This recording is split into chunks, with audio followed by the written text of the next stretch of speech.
Hey everybody, we're going to go ahead and get started here. I have begun recording. For those of you that are live, I will be recording the entirety of the webinar today. And if all goes according to plan, we'll also send this out to everyone that registered. But I just want to give everybody a heads up that I am recording. And we'll do a little bit of chat in the actual chat here while we talk throughout the next hour or so. But you don't necessarily need to participate if you are multitasking, or if you do participate, the chat won't be saved as part of the recording. So just a heads up for your own privacy there. So we'll go ahead and get started. So thanks for joining me. If you're listening to the recording, I really relate to that. I rarely attend live webinars because I like to be able to stop and restart and kind of listen more podcast style to be able to kind of marinate on what's being said or go back and hear it again or kind of slow down and just kind of focus on some different tips and topics. So completely relate if you are listening to this again or if you're listening to this in a not live format. So just a little bit of what we'll talk about, starting off with who I am. So I'm Kate. I am part of the HydroApps team, and I like to start with a little bit of my background because I think it is helpful when we have folks that are on the kind of product side or the software side that have experience in the field. And so I just want to reiterate that as we talk today, the examples that I'll give you, some of these are examples from my own practice as being a municipal aquatic supervisor. Some of them are from my time working in nonprofit spaces. Some of it's through some lessons, and some of it's as my work now as it relates to sales and partnerships for our HydroApps team. But just like those of you that are attending, I have a real sweet spot for managing staff and managing teams, and then also the operation side of aquatics and what that looks like and how we can be more efficient in our processes. So that'll come up as we're talking through our session today. So just a quick overview of what we're going to talk about. What is this session designed to be about? We're obviously talking about daily tasks. We're talking about risk management. And as that relates to our conversation, we're going to talk about how we connect operations with risk management. We're going to talk about some ways to make routines meaningful. We're going to talk about how to document things and where it really counts and what types of tips you can be implementing for yourself, but also trickling down to your team to make sure that documentation is taking place and that it's mattering when it is taking place.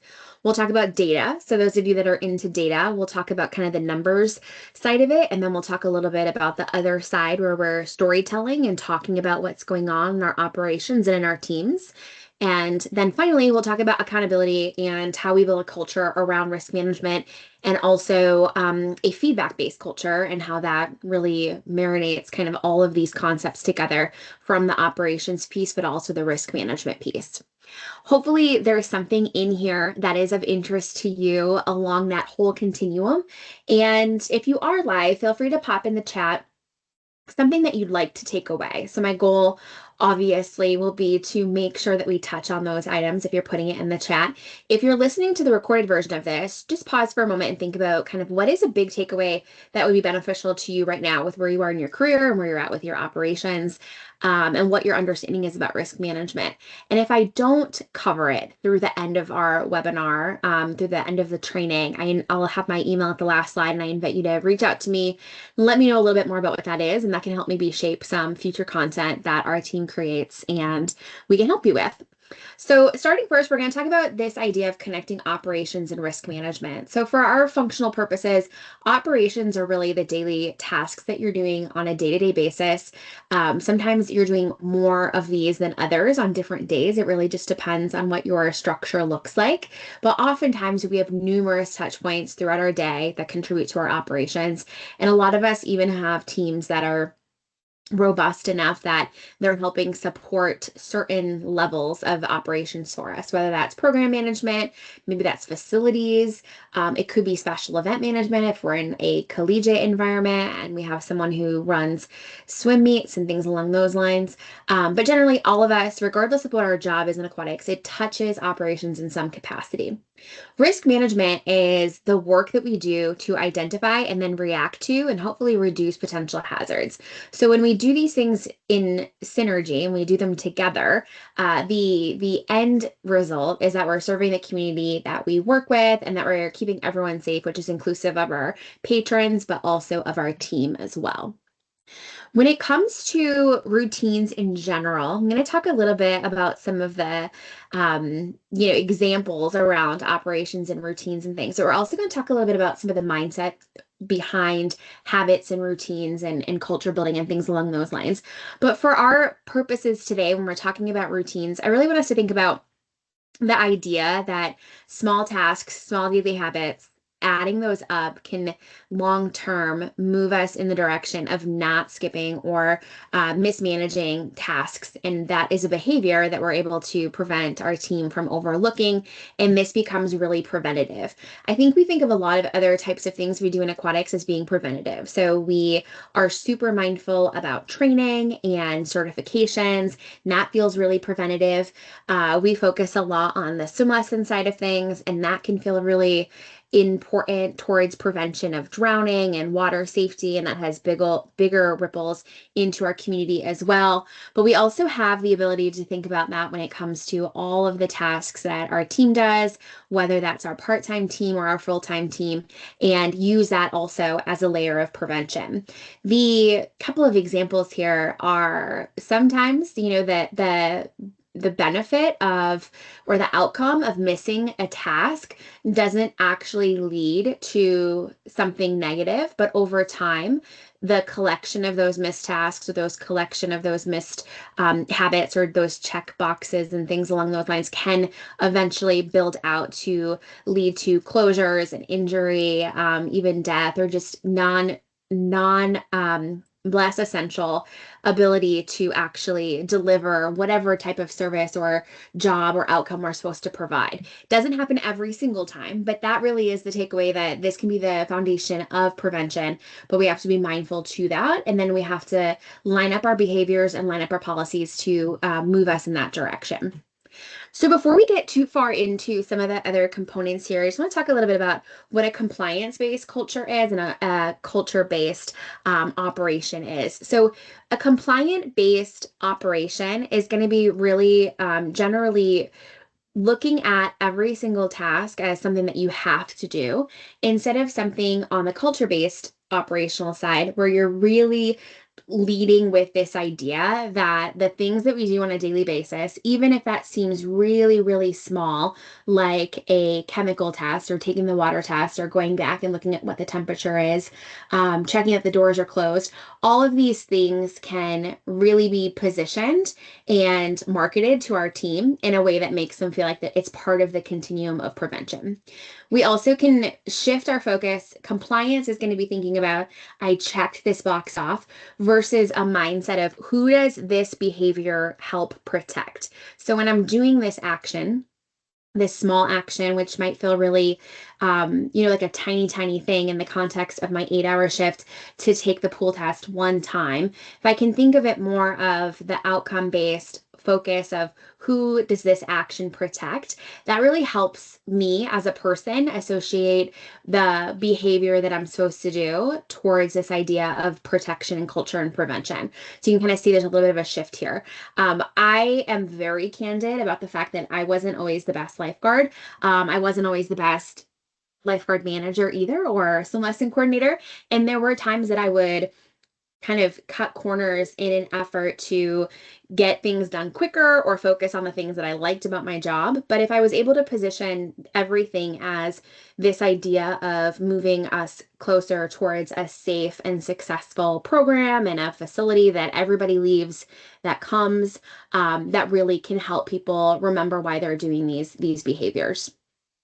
So when it comes to compliance-based operations, it's also reactive reporting. So instead of thinking ahead in a proactive insight type of way, you're responding to things that have already happened. So we've all been on the receiving end of a phone call where someone is reporting something that's happened, and we're having to react then to a policy that maybe our staff didn't uphold or an incident that happened as a result. even those instances, although they are reactive, help us take more proactive insights and proactive steps towards making sure that operations is really functioning from a place of where could this be going? And I know that a lot of us that manage staff, this is always something that we're trying to train our staff on. We're always trying to train our staff to be proactive. We're always trying to get them to think with curiosity and with critical thinking and with creativity to be able to try to be problem solvers. I think about this a lot in my personal life when I'm parenting my son, thinking about how can I be proactive to get him to see different things around the house that might need his attention, or how can I get him to think ahead about what he's going to need for different activities. And along those lines, the same is true for how we set up our operations, and then as a result, our risk management. The benefit of the culture-based operations is that there is a shared safety mindset. So we're able to kind of really cluster all these types of actions together to be under this category of preventative and risk management focused, and this collective culture that people can get behind. I know that some of us, our love in aquatics is definitely related to staff management and building teams and leadership and training. And I think that this is where we also have the capacity, even in a conversation around operations and around risk management and around something that doesn't always feel that exciting or isn't really the passion that we might have as aquatic professionals, we can still find the other side of this where we're really thinking about mindset and culture. And hopefully you see that in this presentation kind of woven in here. So regardless of which category you kind of fit in, if you're someone who feels more on the maintenance or the operations side versus the programming and the staff side, hopefully you can find kind of your sweet spot of where you can focus. And then the final piece here is peer-to-peer accountability. So ideally, all of us are working towards building a team that holds each other accountable. One of the things we know is that all of this is contagious. So culture is contagious. People's behavior is contagious. Habits are contagious. We'll talk about that towards the end. But it's really important just to remember that the more you can make the positive pieces of risk management operations contagious, the better the entire operation will be. So as we go through this, we're going to continue to frame daily tasks as safety behaviors. So even those smaller, air quotes, small tasks like inspections, daily checklists, opening checklists, slide reports, any type of reporting that you're doing and any type of risk management, this is the backbone of what you're doing. And there's a lot of repetition behind it and a lot of quantity behind it. But it's not just about how often it's being recorded, and it really is about how well things are filled out and then attaching it back to the why. So one of my favorite activities that I used to do with my team is in our pre-summer training, we used to go through every single rule that we had for the public. So every rule, like no double jumps, double bounces on the diving board. You must take the swim test to go in the deep end. No running on the pool deck, etc. We would go through every single rule and we would break down the ABCs. So the ABCs stood for an alternative. So if they can't do A, then what's a B alternative? So in other words, if they can't wear a non-Coast Guard approved life jacket, what is the alternative that our team can offer them? And in our case, it would be they could borrow a Coast Guard approved life jacket while they're there. And then they would go on to B. So B is because, what is the reason that we have this rule or this policy at our facility? And they would come up with the reason behind why the rule exists. Because if they're the ones to enforce it, they really need to understand how we came to the conclusion that it's an unsafe behavior for either them or for the facility. So let's really be clear about why the reason is. And then C, concise. We would practice repeating the A and the B components in the enforcement portion of the rule and try to make that communication as concise as possible, because we know that our guards are primarily supposed to be focused on what's happening in front of them and not just having really long-winded conversations about enforcement. But of course, that is a big part of prevention. So how can you do that with your checklists as well? So if you pull out all of your rules and you go through and you say, this is why we do this. This is an alternative to this. Can you do the same thing with your checklist where you're looking at all of the items in the inspection and in the checklist, and you're going through every different kind that you have, the opening checklist, the mid-shift checklist, the end of day checklist, the weekend one, the maintenance one, however many you have, but going through each of them and really talking with your team about why it is that you're specifically focused on those items. And can you make sure that part of that conversation is also being had about what they're filling out with each of those tasks? So just a quick little frame here as it comes to risk management. We're talking about operations and how it intermingles with risk management. It's important to know that we're not going to be able to eliminate every potential risk that people have, right? They come to our facilities and there's going to be some risk that is going to be present just by virtue of the activity that they're doing. But we are able to kind of start to have our team help by looking at what's going on in our facilities and be able to critically see what the priority of that risk is based on the severity of the injury and then how likely it is to happen. So some examples here, and these might be different examples for your operations, but just a couple to kind of explain the concept here. Wet decks near stairs happens all the time in facilities. And we know that it can be moderately severe. I mean, we've all seen people slip and just pop right back up like nothing happened. And then we've had people, if we've been in the business long enough, we've had people that we've also had to call an ambulance for because they've taken a really hard fall, or they've hurt themselves, or they've broken a bone, or they've hit their head, and so on, or they're already at risk. So because of that, this chart would say, that's a high risk priority for us to be mindful of. And so we want to make sure that that's built into our operational checkpoints with our checklists and our inspections and forms and things along those lines. There's other things that may have lower priority in this matrix, but this is a really great tool to look at and even talk with your team about and have them work on filling some of this out. If you like to do worksheets, I was a big worksheet fan in our staff training, but this is just another way for your team to kind of look at different things and also bring in concepts and ideas and situations that are real and have happened that they're able to then talk with other team members about, and you're able to really focus on why this is important for them to enforce. Okay, so transitioning here a little bit, as operations meets risk management, it's important to note that there are some different ways that these concepts can be governed. There are different types of things that we need to be aware of as operators. The Model Aquatic Health Code, which is part of the CDC. There's state and territorial and county laws that you need to be mindful of when it comes to these daily tasks. You want to make sure that you are fulfilling what is required of you in each of these areas. Any tribal or local laws, anything that your certification agency is asking you to do on a daily, weekly, monthly, or annual basis and keep track of. And then anything that your organization, so if you're part of a YMCA or if you're part of a JCC, if you're part of a municipality that has specific things that it's expecting you to report on and to complete daily, you want to be really in the know about what these items are. And that's a great first step after this webinar to go back and kind of just ask the question of, are we checking all the boxes in all of these areas with our behavior tracking and our task tracking?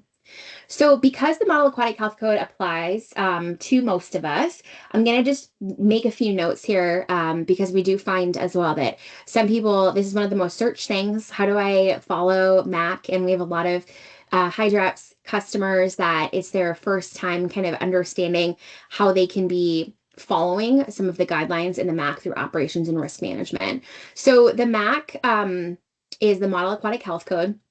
And it was developed by the CDC, and it was designed to fill the gap between all of the varying local and state code differences. So if you've ever talked to anybody else in a different state, the state code drastically varies from different parts of the country. It's really, some places are regularly updating it.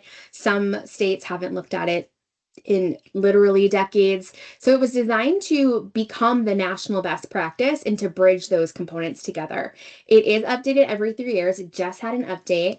And the Council for the Model Aquatic Health Code is who goes through all of the suggested edits that aquatic professionals give. So aquatic professionals provide some ideas for updates, and then they're talked through, and then it's voted on, and then it is updated as a result.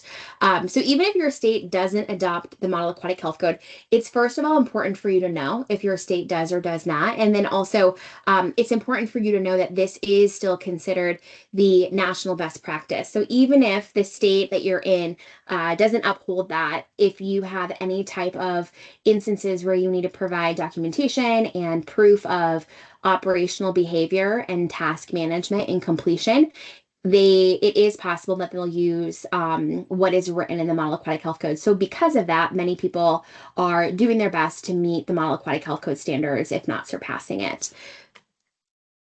So daily habits that align with the MAC include, there's a few different categories. In section 6, they do suggest that you have a routine inspection of safety equipment, water quality, features, and the decks.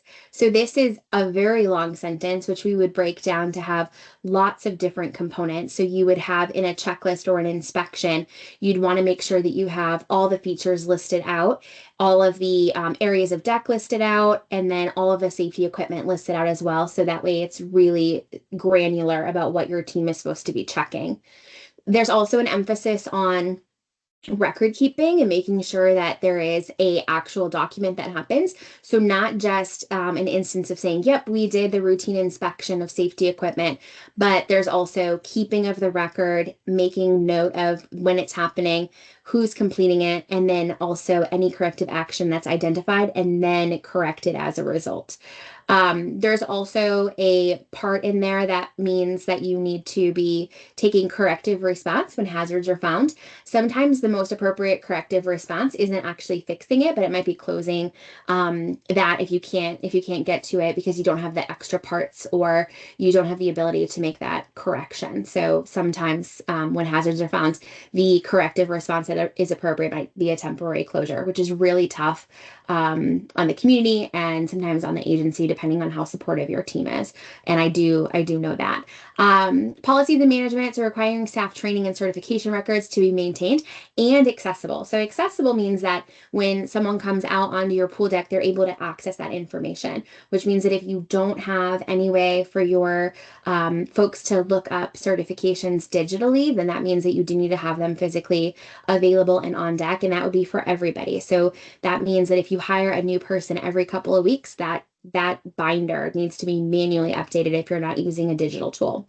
Recommends incident and injury tracking for prevention and then analysis after the event, whether it is a near miss or if it's a documented rescue of some kind, that there is that documentation and then that analysis of it as well. And then under risk management, a risk management plan that includes data tracking and trend review. And then it also encourages facilities to use inspection data to inform retraining and system improvement. I'll talk a little bit about making sure that as you're getting your data, that you're retraining and that you are also remediating from whatever comes up from the data as we go through the rest of our session. I just want to put in a little plug that HydroApps really works closely with the Model Aquatic Health Code, and the areas that we focus on and that we think support aligning with the best practices are around operational records. And these categories we'll talk about as we go through the session as well. But training and personnel records, so everything related to the folks who are helping you operate your facility. And then any incident and health reporting. And then lastly, the maintenance and facility system tracking of everything from the maintenance items to all of your preventative maintenance to all of the inventory and things along those lines. So just a couple facts. I know some of us are attracted to these types of webinars because we're really into data and numbers. And so for those of you, I do have some stats. Facilities that implement MAC aligned tracking have 30% fewer code violations.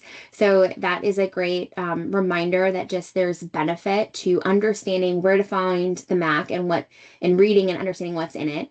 Over 50,000 US emergency room visits are linked to pool chemicals or facility errors. So this is important for us just to be super aware of that.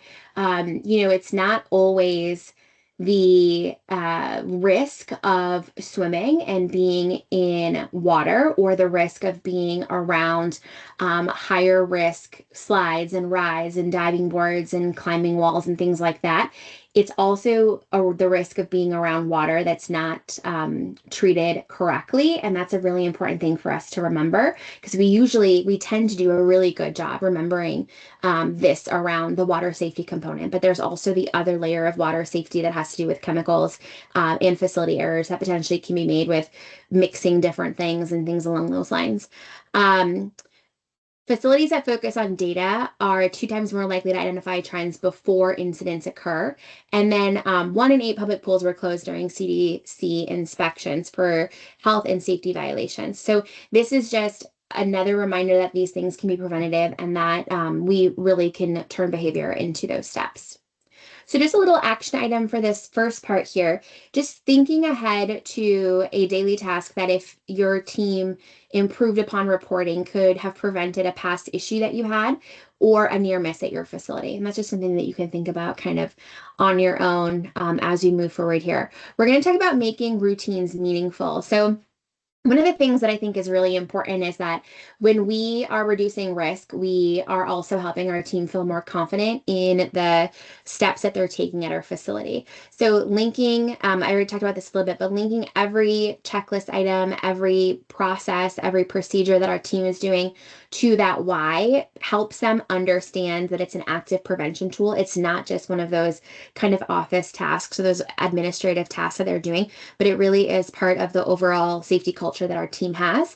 And we can really build that out for our lifeguarding team. We can really build out that concept even for the maintenance team that are CPOs and AFOs and really helping them understand that everyone has a role as it relates to that safety team component.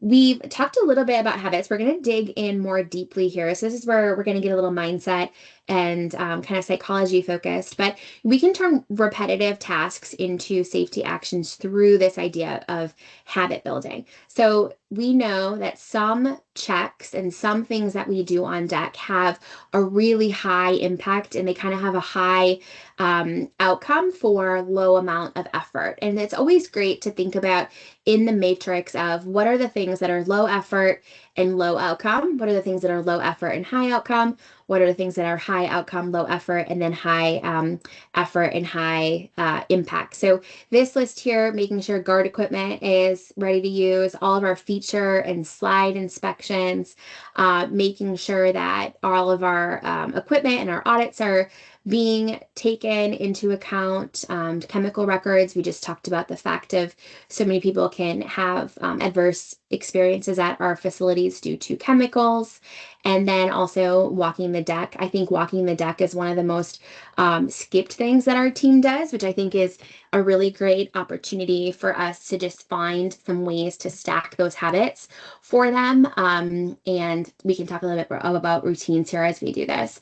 So routines do reduce cognitive load. Cognitive load is when someone is having a high amount of mental effort that they're having to do at any specific time in their shift or in their workday.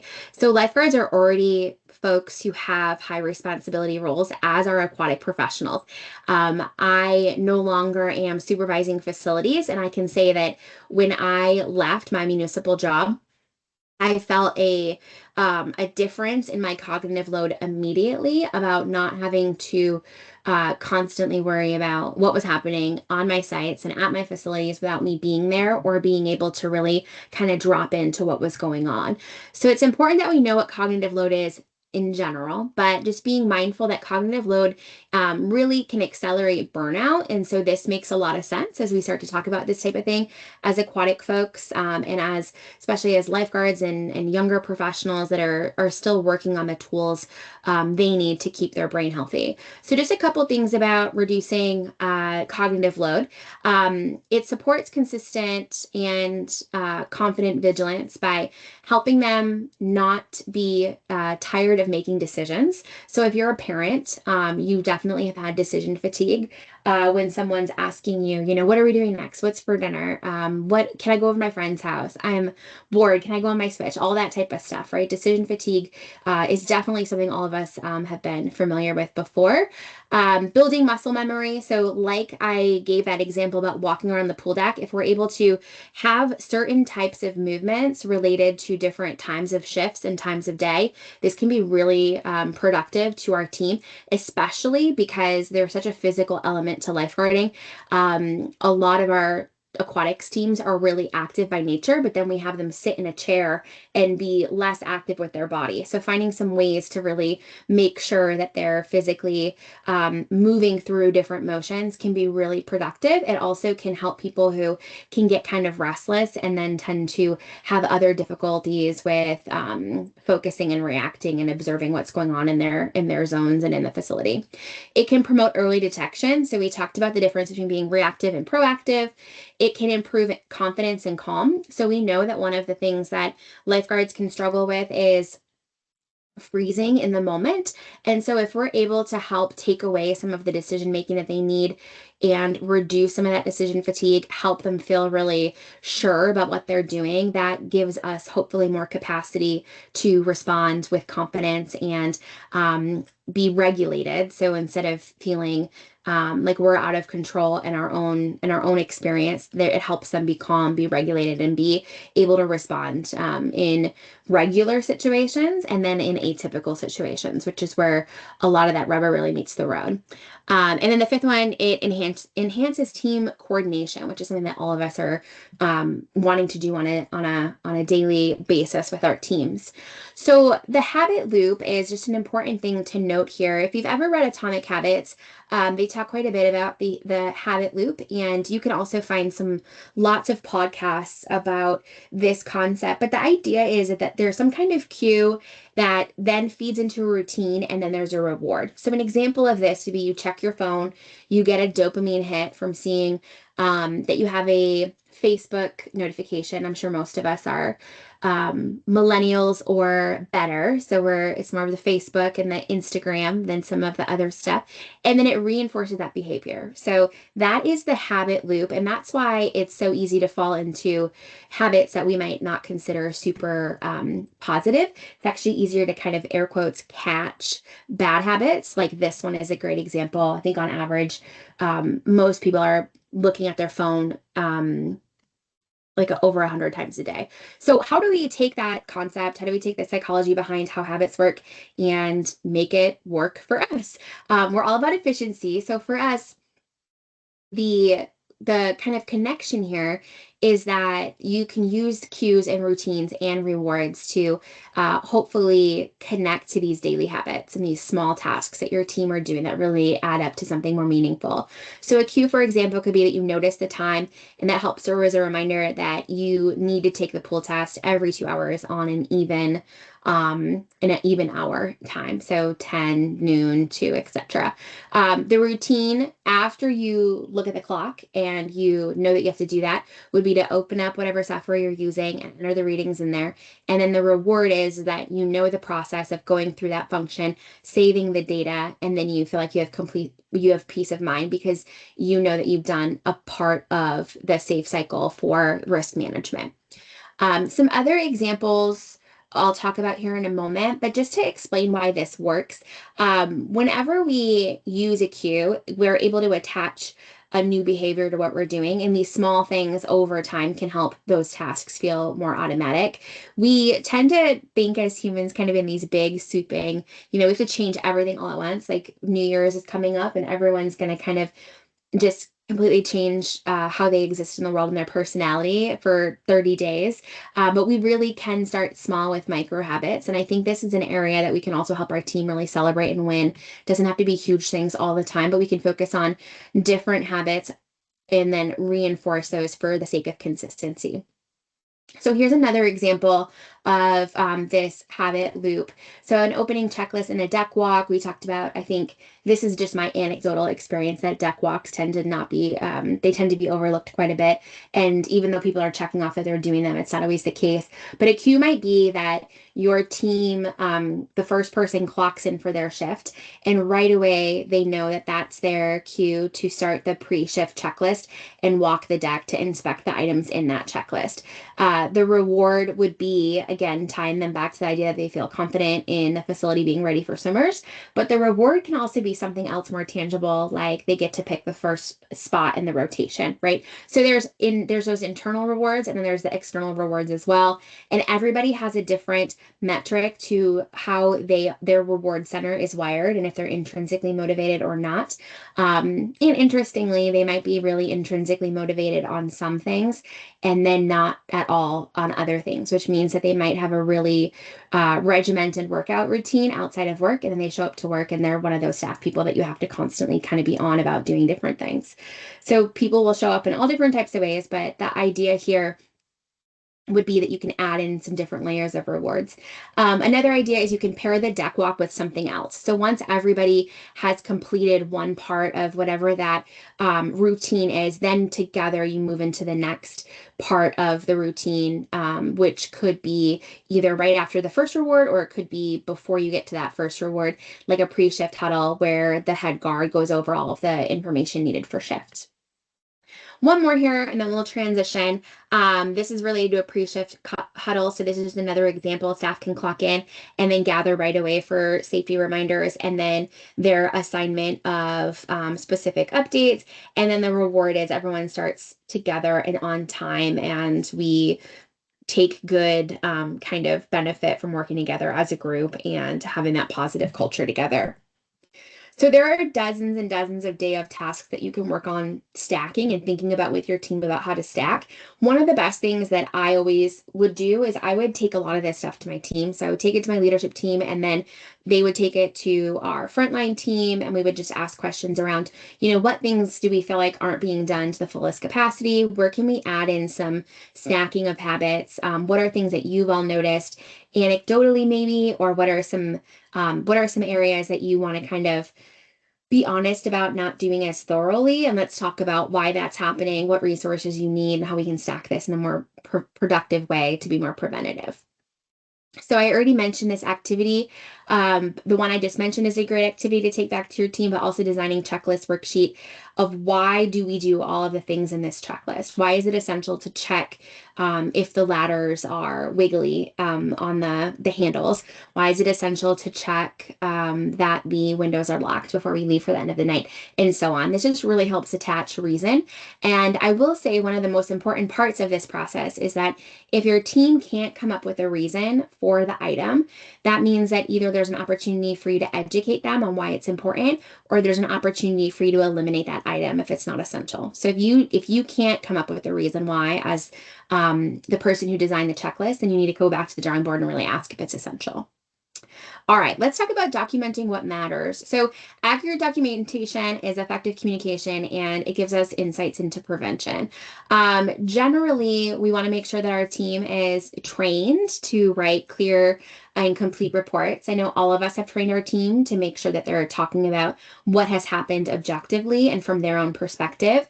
And we also want to make sure that they're doing it immediately and that we're following up as much as needed. Oftentimes, we find that documentation is either not detailed enough or thorough enough. It's missing some context, or it doesn't go as far as it should to explain what was happened immediately after. So if someone slips, we don't always write that we put up a sign that says, caution, the floor is wet, or whatever the corrective action could be. It's delayed in getting submitted, and then there's nothing that's followed up document-wise, and that's always a downside. So we want to make sure that we're aware of that and we're training our team for that. This first one here, train and retain on how to complete documentation.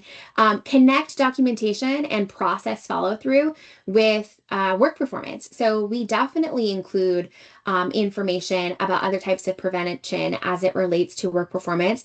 We're testing them regularly. We're auditing them about how strong their skills look. We're auditing them on reaction times and being able to see. Can we also find some ways to audit them on preventing potentially something that could be a facility issue? Are we able to reward them for being proactive? Are we able to celebrate the successes that they have through documentation and add this as another layer of prevention? Supervisors have one of the most important jobs as it relates to the documentation piece. And I think my saying was always fortune is in the follow-up as a supervisor, because it didn't matter if we ran enough in-services every month. It only mattered if we made sure that everybody got to them and they were as beneficial as possible. And then we also were giving remedial training to anybody who wasn't up to the standard that we expected at those trainings. The hardest part for a lot of that stuff is actually the follow-up. It's less about running the actual training. It's really when you have 100, 200 staff trying to track everybody down and do that. So just be mindful of your role and the role of the folks that you supervise that are also supervisors. And then another plug here of just using the time stamping and the tracking components that we have in HydroOps. So generally, when it comes to documentation, you want to be thinking about the 4 different categories. So you have your operational records. It's going to be anything that falls under the different inspections and checklists and forms that you can be reporting on. And that could even include swim tests and things along those lines. Anything related to training and personnel, anything related to incident and health reporting, and then maintenance and facility systems. So that's more related to equipment and your actual facility.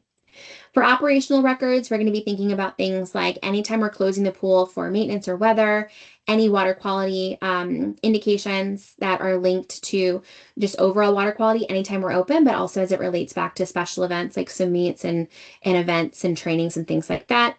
Any data that we can segment out and then make super actionable, like if it's different locations of our facility, if we're able to use a software that helps us break down the different areas, then that segmented data is going to help us with a lot of decision making around the operations that we have and help us see patterns and any repeat issues. And then anything that's a near miss. We generally don't see enough near miss incident reports. So just be mindful of that. I know it's another step in the process, and we're already really bogged down with a lot of actions and things to do for sure, but there's so much to be learned on the prevention side as it relates to those near misses. Staff trainings are going to include everything from their performance, any audits that you're tracking of them, spot checks to make sure that their skills are up to standard, any in-services that you're conducting, the equipment that you're using, and then the areas of the facility that you are conducting in-service in. So you want to be able to look back at your records and say, we've done in-service practice in the shallow end this many times. We've used bag valve masks this many times. These are the types of things that really help you when it comes to being proactive to what you need to cover with your team. But there are also going to be questions that people are going to ask if you have any incidents in your facilities and ask for questions around what you're covering. Any recruitment outreach that you do, and then retention numbers and employee survey results as well all fall underneath this category. If you're not already doing some retention work and some employee surveys, I highly recommend. We could do a whole other session on that, but definitely an important part of the process. Program participation and community impact, so keeping track of groups and day camps visiting your facilities. Any type of outreach that you're doing in general should be logged as documentation. So all of the events that you go to, any of the safety talks that you give, all the classes that you log. You might have some other software outside of a HydroOps software that does keep track of some of that stuff, but you also want to make sure that you're keeping track of that for your operations as well. Any scholarship or subsidy use that you have, and then attendance, of course, by really specific attendance so that you're able to go back and figure out decisions that need to be made based on attendance by program, part of the pool, demographic, weather, and so on. And then lastly, guest services and equipment tracking. So anytime you're checking out anything that helps with prevention, like life jackets. All the times you're doing swim tests, that's a preventative action. Any poolside equipment that's used also will help you keep track of that stuff. And then it helps you also report this back to your team. Like, we have this many swim tests administered. So if someone comes back and says, we really need to cut some staffing costs, can we do one less spot in the rotation? You're able to say, we've conducted 5,000 swim tests. We really need that spot in the rotation because it's that important. So an idea for the activity for this one is just to look at some different examples of reports and forms that are passing through and use some of these as real examples. Some of the best examples that I've had that I was using with my team were things that were happening at our facility. So they were a video of us missing active drownings. They were videos of us turning our back to the pool while we're scanning. And you can do the same thing with documentation. How do you find some examples, protect people's identities where it's appropriate, and use those examples to be able to improve? Okay, let's talk about turning data into decisions.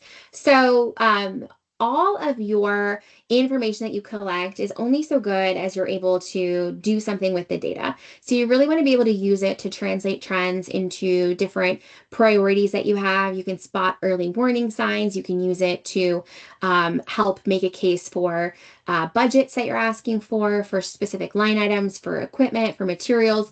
But you really need to make sure that you're tracking all of the things that are going to help support you in that process. So generally speaking, I think that every piece of data that you're collecting should fall into one of these three outcomes. It either should be an intervention, so it's helping you catch risks early before they become incidents. It's helping you on the training front, so it's helping you provide additional learning opportunities for your team, so some development towards more safety, increased and improved safety. And then the last one's accountability. So can you document progress, consistency, and growth, and have the track record of that, where your data is actually informing behaviors and actions and decisions afterwards, instead of just catching dust in a folder somewhere. So intervention, this would be things like reviewing your rescue and assist and near miss reports and looking for certain zones in your facility, certain areas of your pool, certain times of day or days of week that might be skewing more high risk. Could be identifying staff who need extra coaching or need extra rest potentially. So being aware of that, and then using data to change your processes. If you're finding that zone coverage needs to be looked at because you're having some issues or you need an extra person, you can adjust the rotation, you can add more supervision, you can change where your equipment is, and so on. For training, you want to be thinking about what you can turn into that targeted learning opportunity. So that can be aligning in-service topics with trends that you're seeing. So if you're seeing in your audits that people are having a really difficult time with a submerged passive rescue, that helps you know that that's an area that maybe you can do a special clinic on in an in-service topic. If you're finding in the state of Iowa, I find that a lot of facilities don't have bag valve masks and they just aren't practicing with them. So that's something that you can take as information and make sure that you're using all of the equipment that you need to. What micro trainings can you use and implement to help people bridge their skills with what they are, with what the standard is? Can you use historical data? So all of us have been at positions where the person before us maybe kept a lot of record and none of it was like really helpful. I know when I inherited my facility, I had binders and binders and binders of attendance and like nothing else around written rules, written policies, written practices. So if that's happened to you, you definitely know that there's more rollover and changeover in aquatics than it feels like ever before. So having really good documentation, really good practices around these things is super helpful. But that's what software also can be great for, is that the person can change, but the data can stay active, and you can look back previously and see what's happened historically. And then track certifications, and don't lose sight of making sure that people are staying up to date on their certifications. I have absolutely had someone that wasn't able to do a recertification and we had to pull them from the schedule because we just didn't plan the Excel document. Just we were missing a number or something like that. So that's something that does happen, but it's something that we need to be really mindful of and make sure that we're using the best tools that we can to make sure it doesn't happen. Accountability, so closing that loop by documenting and then that follow through, fortune being in the follow-up. So record what took place, make sure that you're using reporting and dashboards to help show progress and tell that story. Compare audit results across supervisors. So just making sure that you're finding ways to be fair and be consistent. I think that's one of the biggest complaints we get from our teams is sometimes that we can be inconsistent with punishment and things along those lines. So this helps us just not be biased and then recognize improvement and then celebrate that improvement. You know, it can feel like we have a lot to do and we're never quite at the standard we want to be at, but we definitely need to still recognize that small improvements are improvements nonetheless. So when it comes to data and talking about data, some people like to talk about data as it relates to numbers. So they're using those facts and ratios, percentages to talk about measurements. And then some people are more on the narrative side. So they're storytelling. There's benefit to both of these. All of us tend to kind of be in have one foot more in one or the other. When it comes to numbers, we want to really think that and know that numbers build credibility. So when we're in front of council or we're in front of our CEO or we're in front of the public and we're trying to have conversations, it is really helpful to have numbers, and they also can simplify things often when aquatics can be a little bit misunderstood at times. Saying 1 in 5 rescues involved fatigue is a really clear way to kind of cut through some of that extra noise and get right to the fact to make things that are more complex seem more simple and understandable. Percentages can also make things feel more urgent. So that can sometimes be on our side when we're talking about different data and we can relate that back. So reporting a 15% drop in rescues after targeted training is really impactful, especially if we're having to make a case for why we need more money in our training budget because we have to have everyone come to 4 hours a month, and maybe that isn't something that used to happen with the aquatics person before. And then visualized data can be retained longer. So some of you still might remember some of the facts that I gave us before. 1 in 8 public pool was closed, right? That is easier for us to remember some stats that way. And so just keep in mind that data, visualization of data is how some people interpret numbers and data and retain information. So a combination of both at minimum is best. But when it comes to narratives or storytelling, we're wired for that storytelling. So we all have been in sessions where people tell great stories, and that helps really drive home an example. And we might not remember the specific story, but we remember something about it, or we're reminded of it, and it helps us remember that.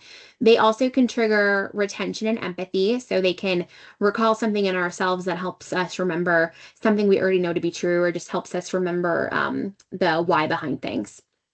Stories can turn data into decisions. So we're able to say 5 rescues occurred this week versus 3 happened in the same zone, and we adjusted staffing the next day. So as we're talking about data, we can talk about what we learned and then what we did. So not only are we bringing up the problem of 5 rescued occurred this week, but we're saying 3 of them happened in the same zone and we adjusted staffing the next day. So you're also the hero who solved the problem. And this kind of stuff looks really good when it's that time of year to be talking about why you need a big fat raise because you work so hard. And then combining both doubles engagement. So presentations that have a little bit of both definitely help with higher engagement. So on your end, if you can identify a trend that you can begin tracking monthly and then its benefit, this is a great takeaway for you to start to think about for your own operations. Okay, let's talk about accountability and continuous improvement. So as we've talked about, there's daily habits, feedback, the loop, and shared ownership, which is really what builds on this safety culture that we have.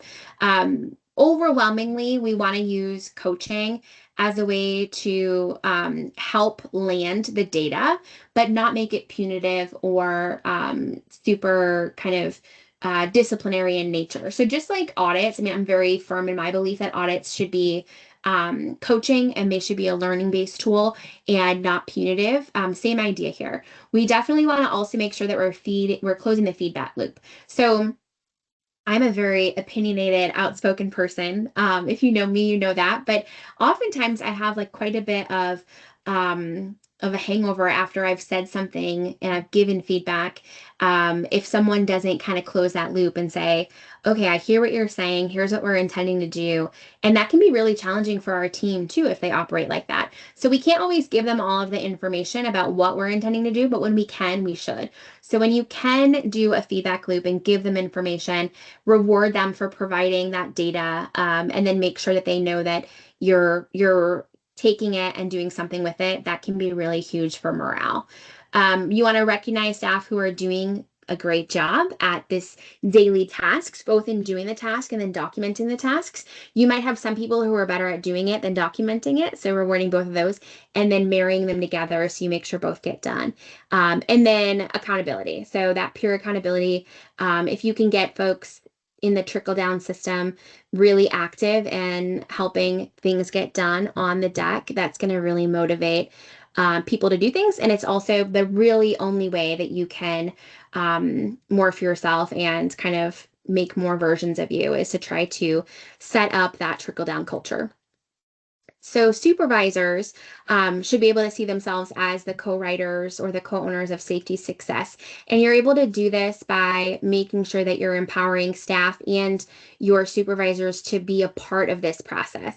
We've all worked with people who have stolen our ideas and then like passed them off as their own and patted themselves on the back. Don't do that. Instead, really make this be some actionable wins that the whole team can celebrate. Like we've had 100% in our inspections this month. We've had 0 unreviewed incidents. You can tell the story of one of safety and also lessons learned, but you also can do that in a positive way. You also can try to find some ways to challenge yourself. I know my team always loved a good challenge with sometimes with prizes, sometimes without, but a daily win challenge, just trying to find some ways to kind of get some things done and remind everybody of that why. So I've already mentioned this before, but habits are contagious. Behaviors also can be caught. There's a reason why, even in your manual, it says check the water chemistry every 2 hours. And yet it still gets skipped sometimes. And that's because there's a lot more that's learned on the job with on the job training and just watching and absorbing what others are doing than what happens in your active training, your official training, whether that's your certification training, your recertification training, or your shadowing and your onboarding. So just be super mindful of that. Know that that's the case, but also know that you can really emphasize on positive and reinforced good habits and behaviors. It's important to know that our brains love shortcuts. So the easier we make this on our team, the more likely it is for them to do it, but it also frees up their brain for the other things that are necessary that we need them to focus on, which is that in and around water safety. But it's important for us to know that we love a shortcut and we can lean into that. Hydro Apps allows you to track and reinforce and sustain these best practices. So you can build systems, reward that consistency, positive habits, really make a difference in the way that you're able to create your systems. You want to reward that consistency, even little rewards like that verbal affirmation. Train your staff to value and try to find some enjoyment out of habits and kind of lean into that too. So knowing what everybody likes to do and what everybody wants to do outside of your work culture can help align people with certain tasks, and that can be really helpful. We all have to do some stuff sometimes that we don't like to do, but it also is something that us or our supervisory team can work on finding good matches for tasks and habits and what people like to do. Lastly, Brene Brown is one of my favorite thought leaders. One of her sayings is clear is kind. So be deliberate about what your expectations are when it comes to these daily habits and the tracking of the daily habits and the reason behind the daily habits. And that will really inform the process. So this last action item for this section, try to come up with an idea for a recognition or a mini incentive when accurate documentation completion is done. So when you get a really complete incident report and you don't have to call and text that person to ask them a million follow-up questions, celebrate that. Find some ways to really incentivize them doing that component. One of the things that we used to do once a quarter was one of our habit stacking cues was when they clocked in, they would put a hip pack on and check the hip pack, make sure it had everything in it. But lots of people would forget that part, like checking that it has what you need in it. But that could be really problematic if you get over to a situation and your hip pack doesn't have a mask in it and gloves and things like that. So once a quarter, we would just randomly do some spot checks of hip packs, and we would put some little things in the hip pack. So if you checked your hip pack without being prompted, you would have a little reward in your hip pack. And if you didn't, you would start to realize that everybody else was getting something in their hip pack, and it really would prompt you to habit stack. So just a little idea, something a little bit fun. Okay, that is everything. 2 minutes to spare, which is like a not a common situation for me, but that is great nonetheless. So what I would like to do is just invite everybody to jot down my email if you'd like. If you have any questions, feel free to pop those in the chat, and I have about a minute or so to answer those. Otherwise, feel free to email me if you have any questions. We are going to send out the PowerPoint for this, so you'll have access to that. And if I can help with anything, please do let me know. If you're not a current HydroApps user, but you're curious about the software, we'll also send a link for our pricing request if you want to take a look at that.